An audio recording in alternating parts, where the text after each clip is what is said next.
فلما انت عمال تخبط في وش البيبي هيحصل له ايه؟ اديمه، هيبقى البيبي وشه كله اديمتس. فده بينتج عنه ان البيبي لما بيتولد بيبقى وشه كله اديمتس كده، شكله بيبقى مزعج جدا للام ولينا وكده، بس ده بيريزولف سبونتينيوسلي على طول.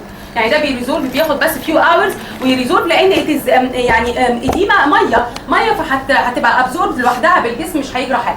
بس دي اسمها تيوميفاكشن عشان بس ما نتخضش من شكل البيبي لما يتولد فيس برزنتيشن، لان هو اوريدي لما لحد ما يحصل فول سيرفايكال دايلاتيشن من اول سيرفيك دايليتد 1 سنتيمتر 2 3 كده، كل ده الوش بيبقى على السيرفكس، فبالتالي لازم بيبقى فيه خط.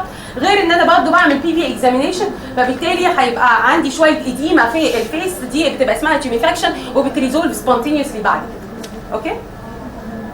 طيب قبل ما نبتدي نتكلم احنا كده خلصنا لحد الدايجنوز، هنتكلم على المانجمنت. قبل ما نبتدي نتكلم على المانجمنت نعمل مراجعه سريعه على الفيس برزنتيشن. ايه الديفينيشن بتاع فيس؟ يعني دي مال برزنتيشن ولا مال بوزيشن؟ مال برزنتيشن، لان هو ده فيس مش فيرتكس، فهو سو لونج ان هو مش فيرتكس يبقى اسمه خلاص مال برزنتيشن، حتى لو هو كيفاليك. يعني هو كيفاليك فيس برزنتيشن ات از مال برزنتيشن. وايه البرزنتنج بارت بتاعي؟ الفيس اللي هو الباوندريز ايه؟ الشين والروت اوف ذا نيك، وايه فوق؟ بالظبط الروت اوف ذا نوز والسوبرا اوربيتال ريدجز. ده المنطقه بتاعت الفيس اللي هي كارتيلاجنس بون، ما بيحصلش فيها مولدنج، عكس الفيرتكس اللي هو ممبرانس بون وبيحصل فيها مولدنج. فده اللي هو الفيس برزنتيشن بتاعي. طب ايه الانسنس بتاعنا؟ كام؟ 1 في 500 500 ست واحده هيبقى عندها فيس برزنتيشن. طب ايه البوزيشن؟ قبل ما نقول كلمه بوزيشن لازم نعرف الفيس ده بينتج عن ايه. هو بينتج عن الاوكسيبيتو بوستيرير اللي احنا اتكلمنا عنه امبارح كويس. قلنا الاوكسيبيتو بوستيرير ده فيه سم ديجري اوف ديفليكشن اوف ذا فيتال هيد، عشان كده عملت لي اوكسيبيتو بوستيرير. لو حصل كوركشن للديفليكشن دي يبقى ساعتها 90% خلاص وهيتولدوا عادي، او يبقى عندي مايلد ومودريت وسيفير ديفليكشن. طب لو هو سيفيرلي اكستندد هينتج عنه فيس برزنتيشن. خلاص؟ يعني الاوكسيبيتو بوستيرير لو بقى سيفيرلي اكستندد ينتج عنه فيس برزنتيشن. طب يبقى كده البوزيشن الموست كومن في الفيس برزنتيشن هتبقى مانتو انتيرير ولا مانتو بوستيرير؟ مانتو انتيرير، لان هو نتج عن الاوكسيبيتو بوستيرير لما حصل له هايبر اكستنشن، فبالتالي بقى المانتو انتيرير مور كومن ذان المانتو بوستيرير. طيب المانتو انتيرير ده هيبقى ديليفرد ازاي؟ الميكانيزم اوف ديليفري.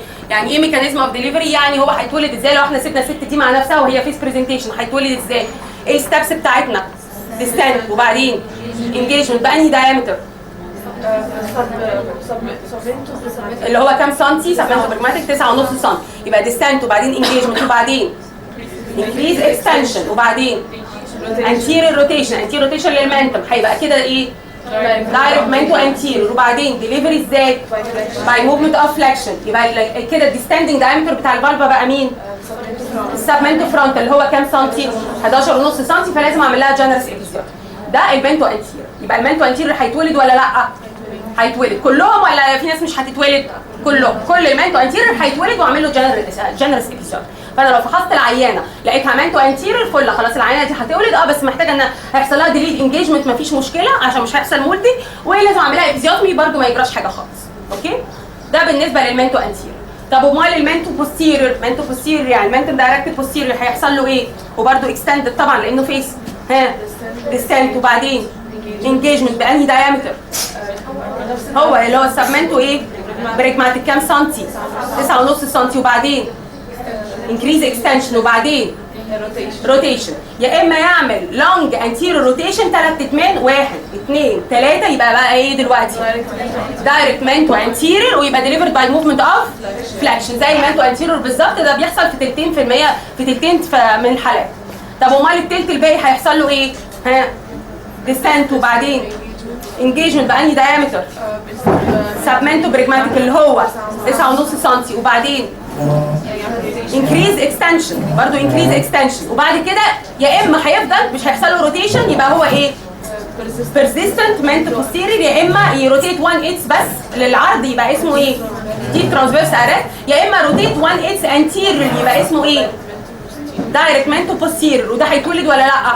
لا، لان هو اوريدي ماكسيمال اكستندد ولازم الدليفري يبقى باي موفمنت اوف اكستنشن، يبقى ده برده مش هيتولد، يبقى هيبقى اوبستراكتد. يبقى كل المنتو بوستيرير بيبقوا اوبستراكتد ما عدا اللي هيروتيت 3 اتمان ويبقى منتو انتيرير، هو ده بس اللي هيتولد. اوكي؟ يبقى زي بالظبط فما خدنا في النورمال ليبر، هيبقى الروتيشن لما يبقى ثمن واحد ما بيتحركش البادي، لكن اكتر من كده البادي بيبقى ريفلكتد عليه. هو يعني لما بيبقى منتو بوستيريور لما بيبقى منتو انتيريور بيبقى برضه عادي الباك هو اللي فيسنج مانتو انتيريور اللي هو ده كويس. المنتو بوستيريور المانتو بوستيريور اهو، يبقى الباك عادي فيسنج السيمفيسيس بيوبس. المانتو انتيريور اللي هو كده، يبقى الباك زي الاوكسيبيتو بوستيريور فيسنج باك العيان. اوكي. في سؤال يا جماعه في الميكانيزم مانتو انتيريور ومانتو بوستيريور؟ لو عايزين نعيده احنا ممكن نعيده تاني، لان هو اهم حاجه بتبقى في كل المال برزنتيشنز هو الميكانيزم.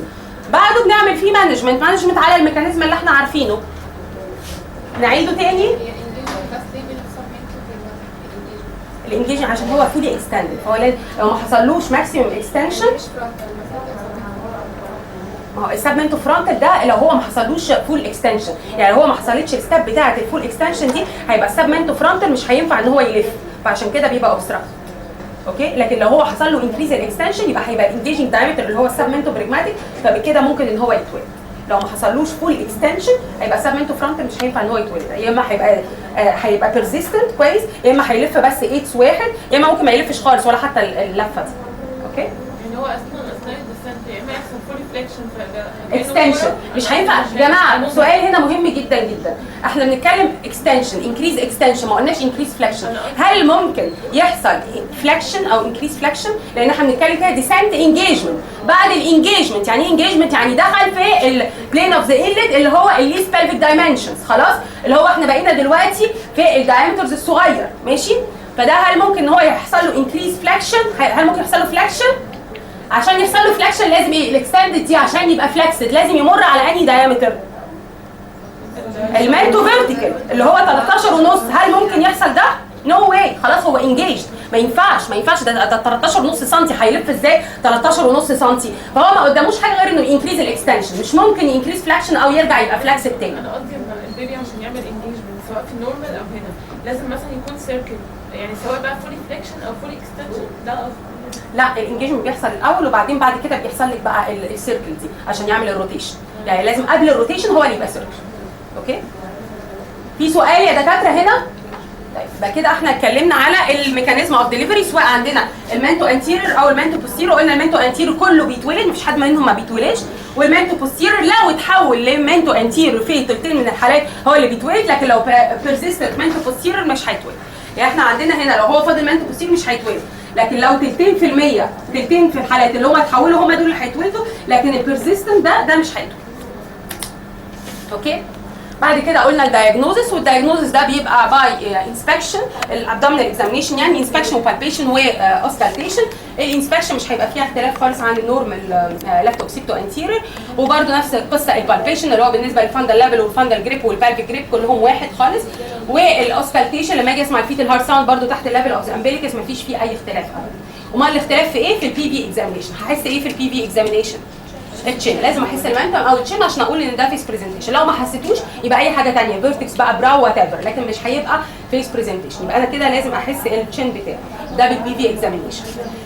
بعد كده بعمل الترا ساوند عشان اشوف اذا كان عندي كونجنتال انوميلز ولا لا، ووارد طبعا يبقى في كونجنتال انوميلي لان ده فيس، زي مثلا في الانكفالي او جويتر، كونجنتال جويتر او هايبر اكستنشن اوف ذا فيتال نيك، ودي كلها هتعمل حاجات تعمل لي برايمري فيس اللي هو الاساس السبب موجود في الفيس عشان كده حصل له فيس برزنتيشن، او سكندري لحاجه اخرى موجوده في البلبس او سوفت تيشو اوبستراكشن او بلاسنتا او كده، فده هتعمل لي حاجه اسمها سكندري فيس. ده بالنسبه للاتيولوجي واللي انا هقدر اشوفه باي الترا ساوند اكزامينيشن. لما البيبي يتولد ممكن يبقى البيبي ايديمتس فيس وحاجه اسمها تيومي فاكشن. ليه؟ عشان على طول الفيس ده عامل كومبريشن على السيرفكس، فبالتالي بيحصل ايديما او تروما مع البي بي اكزامينيشن، لكن الايديما دي بتريزولف، بنطمن ان الايديما دي هتريزولف لوحدها بعد فيو اورز، ما فيش فيها مشكله خالص. اوكي. مانجمنت بقى، هعمل ده بالنسبه للدايجنوز. هعمل مانجمنت ازاي؟ زي ما اتفقنا لازم يبقى في مانجمنت للفيرست ستيج اوف ليبر. اعمل ازاي؟ اولا اتاكد ان هو فيس، واشوف ده مانتو انتيريور ولا مانتو بوستيريور عشان اعرف عندي هتولد ولا لا. مش هفضل قاعده مستنيه وهو مانتو بوستيريور وعمره ما هيتولد. اوكي. فلازم الاول ان انا لو جيت في الاول اكزامينيشن ليا في البي في اكزامينيشن لقيت ان هو مانتو انتيريور كويس، يعني لقينا ان البيبي ده المانتم بتاعه دايركتد انتيريورلي اللي هو زي كده، فخلاص ده البيبي ده هيتولد المانتم دايركتد انتيريور، دايركتد للسيمفيسيس بيوت. طب لو لقيته مانتو بوستيريور اعمل ايه؟ ايه رايكم؟ بالظبط استنى شويه مع سترونج يوتراين كونتراكشن، اجيب لها كونتراكشن كويسه، ريهايدريشن، نيوتريشن، اوكسيتوسن، افيشن كونتراكشن، 3 في ال 10 دقائق كل واحده تقعد 50 ل 60 ثانيه. ليه؟ عشان ممكن قوي يبقى من ضمن التلتين اللي يتحولوا مانتو انتيريور. يبقى انا لو لقيته في الاول بدايه فحصي مانتو انتيريور فل هتتولد ان شاء الله. طب لو لقيته مانتو بوستيريور استنى اجيب لها افيشن كونتراكشن واعمل لها ريهايدريشن وادي لها انالجيزكس وادي لها اوكسيتوسن، اجيب لها افيشن كونتراكشن واستنى. لو لف وبقى مانتو انتيريور خلاص يبقى هتتولد. لو ما لفش وبقى بيرسيستنت مانتو بوستيريور اللي ساعتها بعمل لها سيزاريان سكشن. اوكي؟ يبقى عندنا المانجمنت برضو بتاع الفيرست ستيج اوف ليبر مهم جدا زي ما قلنا في كل المال برزنتيشن، لان هي هتحدد لي اذا كنت الليبر عندي هتبقى اوبستراكتد ولا انا ممكن انترفير واجيب لها افيشن كونتراكشن واعمل لها ريهايدريشن وادي لها انالجيزيا وكده، بحيث ان هو البيبي ده يقدر يلف مع السترونج كونتراكشن. طبعا بيكون الكونديشن بتاعتي ما عنديش اساسا كونتراكتد بلبس، يعني ما يكونش ان هو في مشكله ما منع ان الراس دي تلف. اوكي؟ فاحنا لو ادينا لها كونتراكشن والراس ابتدت تلف وبقت من مانتو بوستيريور لمانتو انتيريور خلاص ما فيش اي مشكله، وكده ليبر هتكونتينيو نورمال ليبر مع جنرس ابيزيوتومي وخلاص. لكن لو بقى عندي حاجه من المانتو بوستيريور ان هو فضلت بيرزيستنت مانتو بوستيريور يبقى دلوقتي بقت اوبستراكتد، يبقى لازم اعمل لها سيزاريان سكشن. هتلاقوا في الكتاب مكتوب لك سيفر ومش عارف ايه، هو ما فيش سيزاريان سكشن، هو كان زمان بيقول لك سيفر ومش سيفر عشان كنتوا عندكم لو كان في ديستراكتيف اوبريشنز. دلوقتي الديستراكتيف اوبريشن اتلغت من عليكم وما بنقولهاش تقريبا خالص، اللي هو اعمل كراشنج للفيتال هاد وانزله ميت ومش عارف ايه، ده لو ما كانش فيه possibility اوف سيزاريان سكشن، ما كانوش قبل ما يخترعوا السيزاريان سكشن من زمان. لكن دلوقتي طبعا خلاص طالما ان هي اوبستراكتد حتى مش هينفع ان انا اعمل روتيشن واكستراكشن في الفيس خلاص، فيبقى ساعتها بتبقى سيزاريان سكشن على طول. عكس في الاوكسيبتو بوستيريور ان هو حتى لو ما لفش انا ممكن اعمل روتيشن واكستراكشن كويس، او ان انا استخدم فنتوز. ممكن في الفيس هنا استخدم فنتوز ولا لا؟ لا طبعا، لا طبعا خالص خالص، لان هشفط ايه؟ ما هو بيعمل نيجاتيف سكشن، انا عندي فيس هشفط ايه؟ ما هشفط عين بقى، يعني ما ينفعش توتالي كونترا انديكيتد الفنتوز، ما ينفعش ابدا. انا بقى ابلايت على الاوكسبت ماشي، هيحصل ايديما اللي هو الكابوت ده وهتريزولف مفيش مشكله خالص، ده سكين ده سكالب ماشي، لكن طبعا فيس ما ينفعش اشفط حاجه ابلاي نيجاتيف بريشر على فيس ابدا، بقت توتالي كونترا انديكيتد ان انا اركب فنتوز على فيس برزنتيشن. اوكي؟ في سؤال بالنسبه لنا في المانجمنت. طيب ايه الكومبليكيشنز بقى؟ الكومبليكيشن زي ما احنا متفقين بتاع كل مال برزنتيشن ومال بوزيشن اللي هو بيبقى عندي فيتال كومبليكيشن وماتيرنال كومبليكيشن. ايه الفيتال كومبليكيشنز بتاعتي؟ انجري، بيرث انجري او اسفيكسيا، وممكن هي نكتب كونجنتال انومالي اللي هي اوريدي موجوده وسببت الفيس، اوكي، اللي هي الانكافالي والاكستنسورز والجولتر والحاجات دي ماشي. طيب بالنسبه للماتيرنال كومبليكيشنز prolonged labor، postpartum hemorrhage، peripheral sepsis، premature rupture of membranes او injury للبيرث كانال. اوكي؟ فهي دي الكومبليكيشنز اللي هي بتاعت كل المال برزنتيشنز والمال بوزيشن. في سؤال في الفيس يا دكاتره؟ طيب عندنا كده حاجه اسمها براو برزنتيشن. ايه بقى هو البراو برزنتيشن؟ براو اللي هو انهي حته؟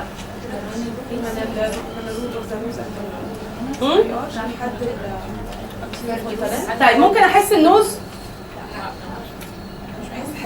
الروت بس بالظبط، ممكن احس النوز دي على فكره، ممكن حتى احس يعني بدايه البق، لكن مش ممكن احس ايه؟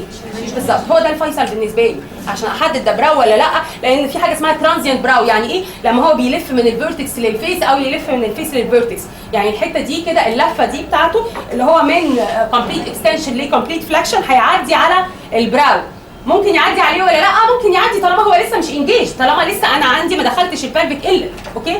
فممكن ان هو يبقى داخل بالذات في المالتيز، البرايم يقولوا بتيجي انجيجد اوريدي الراس، لكن لو هو في المالتي بتيجي الراس لسه مش انجيج، فممكن قوي كانت فيس او كانت فيرتكس وبعدين يعني بتبتدي تاكستند او تبتدي تفلكس، فهتعدي على الدايمتر اللي هو الانجيجنج دايمتر بتاع البراو اللي هو المنتو فيرتيكال دايمتر، فبالتالي يبقى عندي ده اسمه ترانزيانت براو. فانا عندي في بيرمننت براو وترانزيانت براو. يبقى الديفينيشن بتاعتنا it is cephalic presentation كويس in which the head is midway between flexion and extension، يعني بين الاثنين كده، فكده الانجيجنج دايمتر بتاعها منتو فيرتيكال. يبقى الديفينيشن بتاع البراو برزنتيشن cephalic presentation، هو كيفاليك، البيبي نازل براسه فعلا، cephalic presentation in which the head ولا هي fully extended ولا fully flexed، لا هي midway in which the head is midway between flexion و extension، فبالتالي الانجيجنج دايمتر بتاعها اللي هو المنتو فيرتيكال اللي هو كام سنتي؟ 13.5 سنتي. ده بالنسبه للديفينيشن. انسس واحد في 2000 طبعا رير البراو برزنتيشن كويس، ودي من رحمه ربنا والا كلهم كانوا يولدوا سيزاريان سكشن كويس. البوزيشنز بتاعتي ايه؟ ايه رايكم؟ وانا بعرف بالظبط مش هعرف احددها اصلا. البوزيشن دي ايه؟ اول حاجه تو بي فيلت باي فاجينال اكزامينشن افتر انجيجمنت، هو ما بيحصلوش انجيجمنت اصلا، فانا ما عنديش بوزيشن. اوكي، فهو عندك البراو بيقولوا عليه يا اما ترانزيانت براو يا اما بيرمننت براو، ترانزيانت او بيرمننت على حسب ان هو كان ده ترانزيانت ما بين الفلكشن والاكستنشن ولا كان هيفضل براو على طول فهو بيرمننت براو. لكن انا ما عنديش بوزيشن، لان هو البوزيشن دي لازم يحصل انجيجمنت وانا بعمل اكزامينشن تحت ايه الفيرست بارت او فيرست دينومينيتور فيلت باي ذا بي في اكزامينشن، سواء كان سيكرم في البريتش مثلا، مش عارف اوكسيبت في الفيرتكس برزنتيشن، تشين او مانتم في الفيس برزنتيشن، سكابولا في الشولدر برزنتيشن. لكن البراو عندي مش بينجيج فما عنديش بوزيشن، فالبراو ده ما فيهوش بوزيشن. ميكانيزم اوف ديليفري اوف براو، مفيش ميكانيزم اصلا، هو ولا هيخش البلبس ولا عمره هيخش، ده مانتو فيرتيكال، مانتو فيرتيكال مش هيخش، فما عنديش ميكانيزم اوف ديليفري. براو ما بيتولدش، نو ميكانيزم اوف ديليفري او اوبستراكتد براو. امتى ممكن يتولد؟ لو هو ما كان ترانزيانت براو، فبالتالي هيقلب على انه فيس او يقلب على انه فيرتكس، لكن هو طول ما هو براو كده مش هيتولد. ده الانجيجنج دايمتر بتاعه مانتو فيرتيكال 13 ونص، عمره ما هيخش البلبس خالص الاند. طب الدايجنوزس زيه زي الفيس، ما هو مش فارقه حاجه خالص ميد واي بتوين فلكشن اند اكستنشن، ولا اذا كان اكستندد هايبر اكستندد. الابدومينال اكزامينشن بتاعتي مش هتختلف سواء الانسبكشن او البالبيشن او الاوسكالتيشن. اجي اعمل بي في اكزامينشن، ايه بقى المهم عندي في البي في اكزامينشن؟ التشين. بالظبط، حسيت التشين ولا ما حسيتوش؟ هو ده الفيصل بالنسبه لي. حسيت التشين ده يبقى فيس، ما اسموش براو. اوكي، ما حسيتش التشين، حتى لو حسيت اي حاجه ثانيه سوبرا اوربيتال ريجز، روت اوف ذا نوز، وات ايفر، المهم عارفه اوصل للتشين ولا لا. لو عارفه اوصل للتشين ده يبقى فيس، لو مش عارفه اوصل للتشين خلاص ده يبقى براو بريزنتيشن. اوكي، ده بالنسبه للدايجنوزس. طبعا بنعمل الترا ساوند عشان نشوف الميه اللي حوالين البيبي اذا كان عنده كونجنتال انوماليز ولا لا او كده. طب مانجمنت اوف براو، سي اس ما فيهوش اي حاجه خالص، سي اس لان هو كله اوبستراكتد، كله ما بيخشش اساسا، مش بيحصل له انجيجمنت، فالبراو المانجمنت بتاعه بيبقى سي اس. اوكي، قبل ما نمشي هنقول بس الميكانيزم اوف ديليفري بتاع المانتو انتيريور والمانتو بوستيريور قبل ما نمشي مع بعض. احنا قلنا الديفينيشن بتاعه الفيس برزنتيشن ده اللي هو كيفاليك برزنتيشن، كويس، والكيفاليك برزنتيشن كان اوكسيبيتو بوستيريور لكن حصل هايبر اكستنشن، طبعا ما ينفعش يحصل له فلكشن عشان هو خلاص بعد الانجيجمنت، فهايبر اكستنشن، فبالتالي المانتو انتيريور مور كومن ذان المانتو بوستيريور. طب المانتو انتيريور ده هيتولد ازاي؟ هيحصل له ايه؟ ديسنت وبعدين انجيجمنت بأنهي دايمتر؟ سبمنتو بريجماتيك كام سنتي؟ 9.5 سنتي، وبعدين انكريز اكستنشن، وبعدين روتيشن 1/8 اوف سيركل. بقى ايه دلوقتي؟ دايركت منتو انتيرير. هيبقى ديليفرد ازاي؟ باي موفمنت اوف فلكشن، والديستاندنج دايمتر مين؟ سبمنتو فرونت اللي هو كام سنتي؟ 11.5 سنتي. ده كل المنتو انتيرير وكله هيتولد. طب لو هو بقى منتو بوستيرير هيحصل له ايه؟ ديستانت، وبعدين انجيجمنت برضه بالسبمنتو بريجماتيك، وبعدين انكريز اكستنشن، وبعدين روتيشن، يا اما هيروتيت انتيريورلي ويبقى كده ايه؟ دايركت منتو بوستيريور. يتولد ولا ما يتولدش؟ ما يتولدش لان هو اوريدي ماكسيمال اكستندد، او يحصل له ايه؟ ممكن يحصل له لونج انتيريور روتيشن عشان يبقى دايركت منتو انتيريور. ده في كام في المية من الحالات؟ 30% من الحالات. وده يتولد ولا لا؟ يتولد ازاي؟ باي فلكشن زي المنتو انتيريور، او يحصل له ايه؟ ديب ترانسفيرس ارست ان هو يروتيت بس 1/8. وده يتولد ولا لا؟ ما يتولدش. او بيرسيستنت منتو بوستيرو، ده يتولد ولا لا؟ ما يتولدش. بالظبط. في سؤال يا دكاتره في الفيس والبراو؟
Hand maneuvers for delivery. First, set up your instruments, a towel, a bulb syringe, 2 clamps, a scissors, and a cord blood tube. Place your hand on the baby's vertex to flex the vertex as it's coming through the birth canal. Push down a little. Place your bottom hand on the perineum to support the perineum as the baby's coming through. Push. Control the extension of the vertex Push. as the baby's head delivers.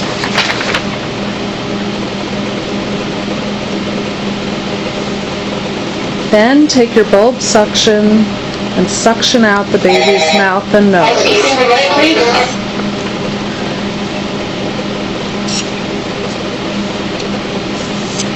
As the baby's head restitutes, check for a nuchal cord. If you feel a nuchal cord, gently loop it over the baby's head.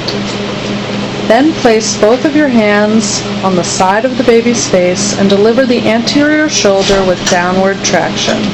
Then deliver the posterior shoulder with upward traction. Move your hands down the baby onto the shoulders to control the arms, and slide your top hand down the baby to the baby's feet.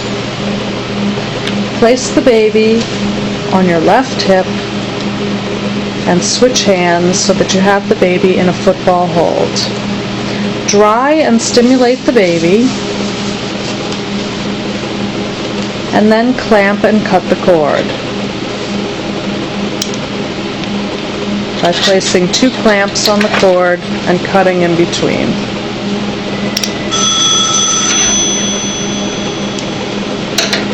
Place the baby on mom's abdomen and cover the baby in a blanket to keep it warm. Now collect cord blood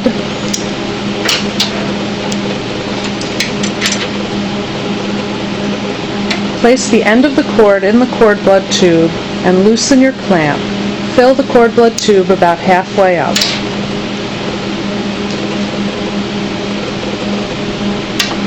Now observe for signs of placental separation, the lengthening of the cord, a gush of blood, and the rising of the uterus in the abdomen.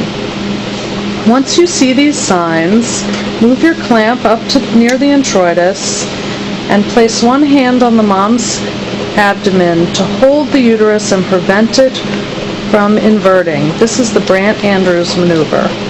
Deliver the placenta with gentle downward traction. When you see the placenta at the introitus, move your top hand to the bottom and twist the placenta so the trailing membranes form a cord. Once the placenta has delivered, assess the uterine tone and assess the mom for bleeding with fundal massage.